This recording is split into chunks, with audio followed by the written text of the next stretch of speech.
നിങ്ങൾ ഇതുപോലൊരു സ്റ്റൂ കഴിച്ചിട്ടുണ്ടോ? അതും ഏത്തയ്ക്ക വെച്ചിട്ട് ഏത്തപ്പഴമൊക്കെ വെച്ചിട്ട് നല്ല അടിപൊളി മധുരമായിട്ടുള്ള നല്ല സ്വീറ്റായിട്ടുള്ള സ്റ്റൂ കഴിക്കാൻ എന്നാ ടേസ്റ്റാണെന്നറിയുമോ? നമുക്കല്ലാട്ടോ കൂടുതൽ ഇഷ്ടമാണ് നമ്മുടെ കുട്ടികൾക്കാണേ. കുട്ടികൾക്കെന്ന് വെച്ചാൽ നമുക്ക് അപ്പം, ഇടിയപ്പം, പുട്ട് ഒക്കെ ഉണ്ടാക്കുമ്പോഴത്തേക്കും നമ്മൾ തേങ്ങാപ്പാലൊക്കെ ചില കുട്ടികൾക്ക് വേണമല്ലോ, കഴിക്കാൻ നിർബന്ധമുണ്ടല്ലോ. അങ്ങനെയുള്ള സമയത്ത് ഇതുപോലെ 2 ഏത്തയ്ക്ക ആക്കിയിട്ടിട്ട് ഇതുപോലൊരു സ്റ്റൂ ഉണ്ടാക്കി എടുക്കുവാണെങ്കിൽ നല്ല ടേസ്റ്റാണ്, ഹെൽത്തിയുമാണ്. തേങ്ങാപ്പാലും പഴമൊക്കെ അല്ലേ ഉള്ളൂ ഇതിൽ ചേരുവയായിട്ട് വരുന്നുള്ളൂ. അപ്പോഴത്തേക്കും നല്ല ടേസ്റ്റാണ്. അപ്പോൾ നമുക്കതെങ്ങനെയാണ് ഉണ്ടാക്കിയെടുക്കുന്നതെന്ന് നോക്കാവേ. അതിനാവശ്യമായിട്ട് അത്യാവശ്യം വലിപ്പമുള്ള മീഡിയം സൈസിലായിട്ടുള്ള 2 ഏത്തയ്ക്ക ഞാനിവിടെ എടുത്ത് വെച്ചിട്ടുണ്ട്. പഴുത്ത പഴമായാലും കുഴപ്പമില്ല, മീഡിയം പഴുപ്പുള്ള പഴമായാലും കുഴപ്പമില്ല. എങ്ങനത്തെങ്കിലും 2 പഴം എടുത്ത് വെച്ചതിന് ശേഷം നമുക്കതൊന്ന് കനം കുറച്ച് നമുക്കതൊന്ന് അരിഞ്ഞു കൊടുക്കാവേ. ഇനി നമുക്ക് ഇതുപോലുള്ള സ്റ്റൂ ഒക്കെ നമുക്ക് അപ്പത്തിൻ്റെ കൂടെ മാത്രമല്ല കേട്ടോ കഴിക്കാൻ പറ്റുന്നത്.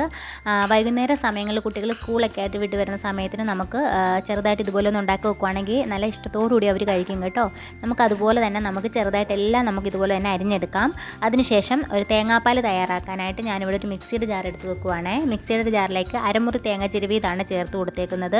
ഇനി അതിലേക്ക് ഒരു 5-6 പീസ് ഏലക്കയും കൂടി ഇട്ട് കൊടുക്കുവാണ്. ഏലക്ക നമ്മൾ സ്വീറ്റ് ആയിട്ടുള്ള എന്തിനും നമ്മൾ ഏലക്ക ചേർത്ത് കൊടുക്കുമല്ലോ, അതുകൊണ്ട് തന്നെയാണ് ഞാൻ ഇതിലേക്ക് ഏലക്ക ചേർത്ത് കൊടുക്കുന്നത്. നമുക്ക് മിക്സിയുടെ തേങ്ങയുടെ കൂടെ ഇട്ട് നമ്മൾ ഇതുപോലെ ഒന്ന് അരച്ചെടുക്കുവാണെങ്കിൽ നമുക്ക് നല്ല രീതിയിൽ നമുക്ക് ഏലക്കയുടെ ഫ്ലേവർ എല്ലാം അതിനകത്തേക്ക് കയറി പിടിക്കും. അതുകൊണ്ടാണ് ഞാൻ ഇതിൻ്റെ കൂടെ തന്നെ ഇട്ട് കൊടുത്തേക്കുന്നത്. 1 ഗ്ലാസ് വെള്ളം കൂടെ ഒഴിച്ചതിന് ശേഷം ഇതുപോലെ നന്നായിട്ട് നമുക്കൊന്ന് അരച്ചെടുക്കാവേ. അരച്ചതിന് ശേഷം നമുക്കൊരു ബൗൾ വെച്ചിട്ട് അതിലേക്ക് നമുക്ക് ഒരു അരിപ്പയും കൂടെ വെച്ചതിന് ശേഷം നമ്മുടെ തേങ്ങയുടെ മിക്സ് എല്ലാം അതിലേക്ക് ഇട്ട് കൊടുത്തതിന് ശേഷം ആ മിക്സിയുടെ ജാറിലും കുറച്ച് വെള്ളം ഒഴിച്ചിട്ട് നമുക്ക് 1 ഗ്ലാസ് കൂടെ വെള്ളം കൂടെ എടുക്കാം. അങ്ങനെ ഒന്നര ഗ്ലാസ് വെള്ളമാണ് ഞാൻ ഇതിലേക്ക് എടുത്തേക്കുന്നത്. അതിനുശേഷം കുറച്ച് വെള്ളം കൂടെ ഒഴിച്ചിട്ട് നമുക്ക് ഇതിൽ പാലെല്ലാം ഒന്ന് പിഴിഞ്ഞെടുക്കാവേ. പ്രത്യേകിച്ച് പാൽ പിഴിയേണ്ട ആർക്കും ഞാൻ പറയേണ്ട ആവശ്യമില്ലല്ലോ. നമ്മൾ മിക്കപ്പോഴും തേങ്ങാപ്പാലൊക്കെ ഉണ്ടാക്കുന്നതിൽ എല്ലാത്തിനും തന്നെ നമുക്ക് തേങ്ങാപ്പാൽ നമ്മൾ ചേർക്കുമല്ലോ. അങ്ങനെ തന്നെ നമുക്കൊന്ന് തേങ്ങാപ്പാലൊക്കെ ഒന്ന് പിഴിഞ്ഞെടുക്കാവേ. അതിനുശേഷം നമ്മുടെ ഇതേപോലെ ഇത്രയും നമുക്കതിന് മാറിയിരിക്കട്ടെ. നമുക്കിനി ഒരു സ്റ്റൗ ഓണാക്കിയതിന് ശേഷം ഒരു പാൻ വെച്ചിട്ട് പാൻ ചൂടായിട്ട് നമുക്ക് ഈ എടുത്ത് വെച്ചിരിക്കുന്ന തേങ്ങാപ്പാലെല്ലാം നമുക്ക് അതിലേക്ക് ചേർത്ത് കൊടുക്കട്ടെ. ചേർത്ത് കൊടുത്തതിന് ശേഷം നമുക്ക് ആവശ്യത്തിന് പഞ്ചസാര, 1 കപ്പ് പഞ്ചസാരയാണ് ഞാൻ ഇതിലേക്ക് ചേർത്ത് കൊടുക്കുന്നത്. പഞ്ചസാരയുടെ അളവ് നിങ്ങളുടെ ഇഷ്ടത്തിനനുസരിച്ച് കൂട്ടോ കുറയ്ക്കോ എങ്ങനെ വേണമെങ്കിലും ചെയ്യാം, ഒരു പ്രശ്നമില്ല. പഞ്ചസാര എല്ലാം ഒന്ന് മെൽറ്റായിട്ട് വരുന്ന സമയത്തിന് നമ്മുടെ തേങ്ങാപ്പാൽ ഒന്ന് തിളച്ച് വരുന്ന സമയമാകുമ്പോഴത്തേക്കും നമുക്കിതിലേക്ക് നമ്മൾ അരിഞ്ഞു വെച്ചിരിക്കുന്ന ഏത്തക്ക പീസില്ലേ, ഏത്തപ്പഴം, അതെല്ലാം നമുക്കതിലേക്ക് ഇട്ട് കൊടുക്കാവേ. ഇനി നമ്മൾ ഏത്തയ്ക്ക പീസെല്ലാം അതിനിട്ട് കൊടുത്തതിന് ശേഷം നമ്മുടെ ഏത്തയ്ക്ക എല്ലാം ഈ തേങ്ങാപ്പാലിൽ തന്നെ കിടന്നിട്ട് നന്നായിട്ടൊന്ന് കുക്കായിട്ട് വരണം. നല്ല രീതിയിൽ നമുക്ക് വെന്ത് കിട്ടണം. അങ്ങനെ ആകുമ്പോൾ നല്ല ടേസ്റ്റാണ് നമുക്കത് കഴിക്കാനായിട്ട്.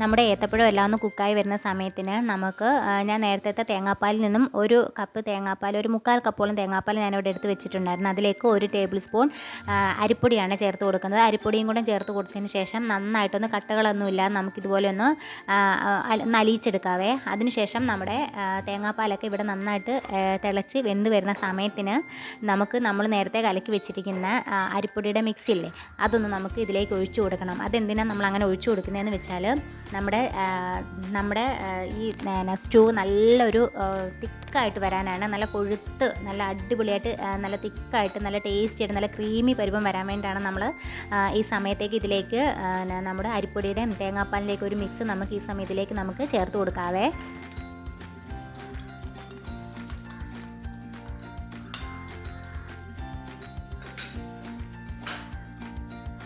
അതിനുശേഷം നമുക്ക് കുറച്ച് സമയത്തേക്കൊന്ന് ഇളക്കി കൊടുക്കണേ. ഇനി പ്രത്യേകം നിങ്ങൾ ശ്രദ്ധിക്കേണ്ടത്, നമ്മൾ അരിപ്പൊടിയുടെ മിക്സ് ചേർത്തതിന് ശേഷം നമ്മുടെ ഫ്ലെയിം ലോ ഫ്ലെയിമിലേക്ക് മാറ്റണം കേട്ടോ. ഈ സമയം നമുക്കിതിലേക്ക് 1 ടേബിൾ സ്പൂൺ നെയ്യും കൂടെ ചേർത്ത് കൊടുക്കാവേ. നെയ്യുടെയൊക്കെ ടേസ്റ്റ് നിങ്ങൾക്ക് ഇഷ്ടമാണെങ്കിൽ നമുക്ക് ഈ സമയത്തിലേക്ക് നെയ്യൊക്കെ ചേർത്ത് കൊടുക്കുകയാണെങ്കിൽ നല്ലൊരു ടേസ്റ്റും കൂടി ആയിരിക്കും. കുട്ടികൾക്ക് അതാണ് ഞാൻ പറഞ്ഞത്, നല്ല ഹെൽത്തി ആയിരിക്കും എന്ന് ഞാൻ മുന്നേ പറഞ്ഞത് ഓർമ്മയുണ്ടല്ലോ. കുട്ടികൾക്കാണെങ്കിലും നമുക്ക് മുതിർന്ന ആൾക്കാർക്കാണെങ്കിലും ഒക്കെ കഴിക്കാൻ നല്ല ടേസ്റ്റ് തന്നെയാണ്. ഇനിയിപ്പോൾ അപ്പത്തിൻ്റെ കൂടെയോ റൊട്ടിയുടെ ഒക്കെ കൂടെ കഴിക്കാൻ നല്ല സൂപ്പർ ടേസ്റ്റാണ്. അപ്പോൾ ഇതുവരെ ഒന്ന് ട്രൈ ചെയ്ത് നോക്കാത്തവർ ഒന്ന് ട്രൈ ചെയ്ത് നോക്കണം കേട്ടോ.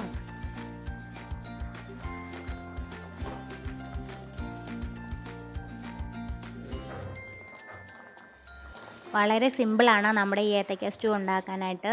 ഒരുപാട് സമയമൊന്നുമില്ല, ആകെ ഒരു 5-10 മിനിറ്റ് നമുക്ക് സമയം വേണ്ടി വരുള്ളൂ. ഈസി ആയിട്ടുള്ള നല്ല ഹെൽത്തി ആയിട്ടുള്ള നല്ല സ്വീറ്റ് ആയിട്ടുള്ള റെസിപ്പി തന്നെയാണിത്.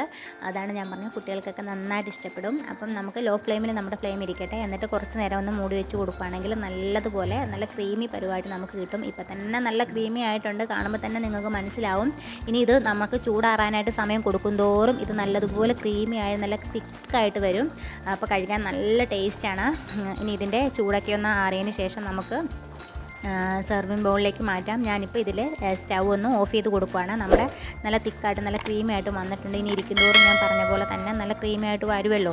അപ്പോൾ കുറേ നമ്മൾ പിന്നെ തേങ്ങാപ്പാൽ ഒഴിച്ച് പിന്നെ നമ്മൾ ലൂസാക്കി എടുക്കേണ്ടി വരും. അതിലും നല്ലത് ഇപ്പോൾ ഈ സമയം തന്നെ നമുക്ക് ഫ്ലെയിം ഓഫാക്കി കൊടുക്കാനാണ്. അങ്ങനെ ടേസ്റ്റി ആയിട്ടുള്ള നമ്മുടെ ഏത്തക്ക സ്റ്റൂ ഇവിടെ റെഡി ആയിട്ടുണ്ട്. എല്ലാവരും ട്രൈ ചെയ്ത് നോക്കാൻ മറക്കരുതേ. ഇതുപോലുള്ള കൊച്ചു കൊച്ചു വീഡിയോസ് എല്ലാം മിന്നൂസ് ഫാമിലിയിലുണ്ട്. എല്ലാവരും ഒന്ന് കയറി കാണണേ. അപ്പോൾ ഇൻഷാ അല്ലാഹ് മറ്റൊരു വീഡിയോ ആയിട്ട് വീണ്ടും കാണാം.